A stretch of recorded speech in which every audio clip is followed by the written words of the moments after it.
So radioactive decay is a very common example of exponential functions. In this situation, in 1986, a really long time ago, because that was before I was even born, a nuclear reactor accident occurred in Chernobyl. Hopefully y'all know about this if you paid attention in history class. But that was in what was then the Soviet Union. What is the Soviet Union now? Russia. Okay, good. Y'all know a little bit of something about the world. The explosion spread highly toxic radioactive chemicals, such as plutonium, over hundreds of square miles, and the government evacuated the city and the surrounding area. To see why the city is still uninhabited, let's look at this model for the radioactive decay. This represents the amount of plutonium that remains from an initial amount of just 10 pounds. Okay, just 10 pounds of this plutonium. T equals 0 represents 1986. This is something that you really need to look out for on problems like these. If they tell you where the time starts, you've got to take that into consideration because you do not want to plug in the wrong number. Because here's our first question. How much of the 10 pounds will remain in the year 2017? So do we plug 2017 into the equation? No, we do not. We need to find out how many years that has been since 1986. So how many years has it been? 31.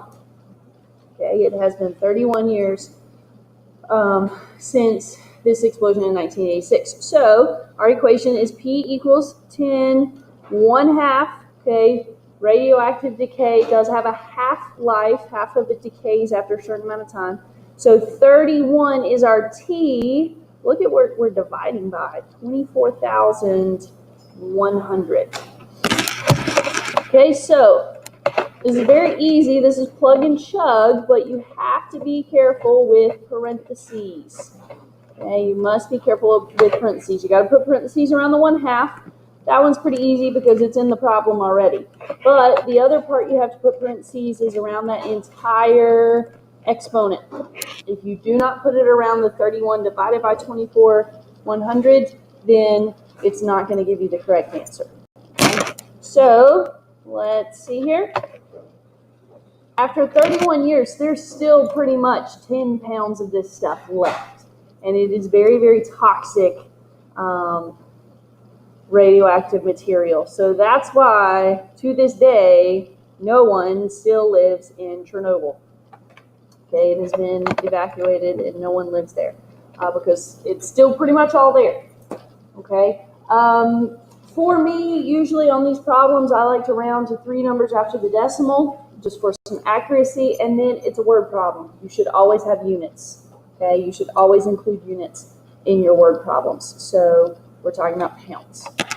Okay, this also asks for after 100,000 years. So all we have to do is change the 31 to 100,000. We don't have to recalculate anything there because it's just asking for after 100,000 years. Okay, so even after 100,000 years, there is still going to be some of this stuff there. Okay, there's still going to be about half a pound. Oops, left my A out of years. 0.564 pounds still left. A really long time. This stuff takes a long time to decay. All right, so here's another question for you. What is the length of the half-life of this material? So any idea what we need to do to figure that out? What part of our equation are we asking for? What's the length of the half-life? How many years? Okay, how many years will it take for us to have half of that amount? So we're looking for T, so that must mean that we know P. So Sai said it, keyword half of what we started with. We started with 10, so the question is, when will we have 5 pounds? Okay, so we divide by 10. So we get 1/2 is equal to 1/2 to the t over 24,100. What did we learn yesterday? That we can set those exponents equal to each other. The left side doesn't have an exponent, so it's understood to be 1. So, I think I heard Aaron say it. It is 24,100 years. Okay, which is part of the equation. That number in the denominator there is typically the length of the half-life. Okay, but let me tell you this, the equations aren't always set up that way. Sometimes they have kind of weird numbers up in the exponent. So this is the technique that you would use to figure out the half-life. If they ask you what's the length of the half-life, you just take whatever you started with, set your equation equal to half of that, and then you're trying to solve for the variable of time. Yes, sir. Right. Technically, it will never actually completely disappear. Now, at some point in time, it will become such a minuscule amount that it won't really be detectable. But in theory, yes, this will never actually disappear. Which is why, remember when we were looking at the exponential functions yesterday, they never actually touch the x-axis. They never actually equal 0, because you're just, for the ones that are decreasing, you're just cutting in half or cutting in thirds or whatever it is. It's just getting smaller and smaller and smaller, but it's never actually getting to 0. Okay?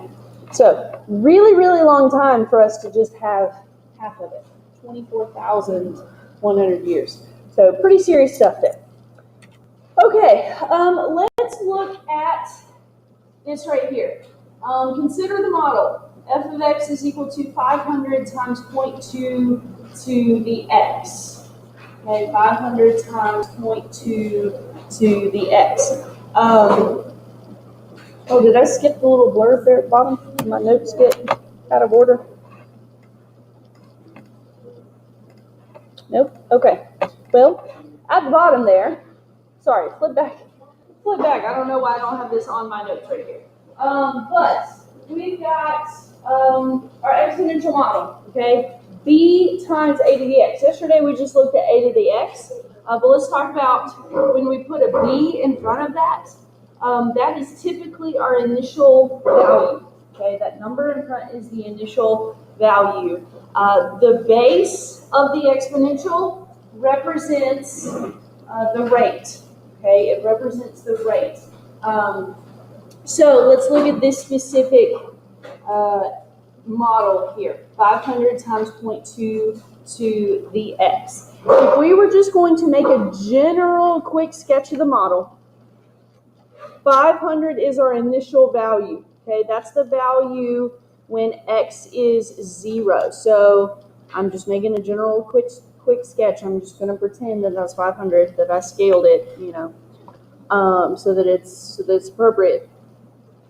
Yesterday, what did we learn? If that's 0.2, if the base is 0.2, is this going to be decreasing or increasing?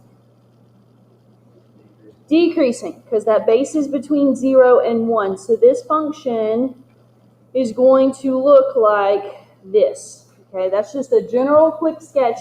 That's what should pop in your head when you see this equation. That sort of graph should kind of pop in your head. So the initial value, I already told you, is 500. You just told me that it was decreasing, so it makes sense that that would be decay, right? The rate, okay, so the base is, if it's growth, it's 1 plus the rate. If it's decay, it's 1 minus the rate. So this is decay, so 1 minus the rate is equal to the base of our exponential. So that means negative r, if we solve this for r, negative r is equal to negative 0.8. So r is equal to 0.8, but rates are percents, right? So that is 80% decay. That model right there represents 80% decay. Because what the exponential function's doing is it's multiplying over and over by 0.2. So if it's decaying by 80%, you only have 20% of what you previously had, right? That's where the 0.2 comes from. Or if it was growing, okay, if it was growing by 20%, your base would be 1.2 because you have everything you started with plus 20% more. 1.2, everything you started with, 1 plus 20% more. That's where the 1.2 comes from, if it was growing. Okay? So let's look at a word problem with this right here. The population of a strain of bacteria increases at a rate of 25% every half hour. If 2 bacteria were in the dish at first, write the model for the population growth of bacteria. So let's just say I like P, or let's use B for bacteria. B for the number of bacteria. We started with 2, so that's our initial value. It's increasing at a rate of 25%, so our base is going to be 1.25. And the exponent, we'll call it t. I know I had x on the model there, but we're dealing with time. So usually when you're dealing with time, you let the variable be x, or excuse me, t instead of x. Okay, so there's the model. Here's the question. How many bacteria will be present after 4 hours? So what do we need to plug into our equation?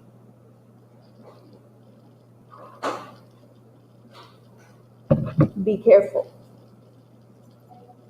8. Why? Because it's every half hour. So if it's after 4 hours, we've had 8 half hours. So here's what we're plugging in. 2 times 1.25 to the 8th power. You plug in 4, you're only finding out after 2 hours.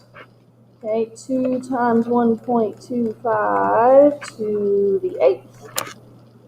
So after just 4 hours, our 2 bacteria have turned into pretty much 12 bacteria.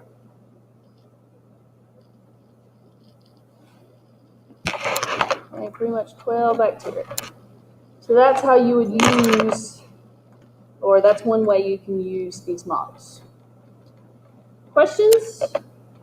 The biggest thing that throws people off is when you're given a model like this, it's identifying the rate of growth or decay. Okay, it's identifying the rate of growth or decay. The rate of growth or decay here is not 125%. Okay, it is 25% growth. You've got to take the 1 away from it and then convert that number to a percent. Okay, so I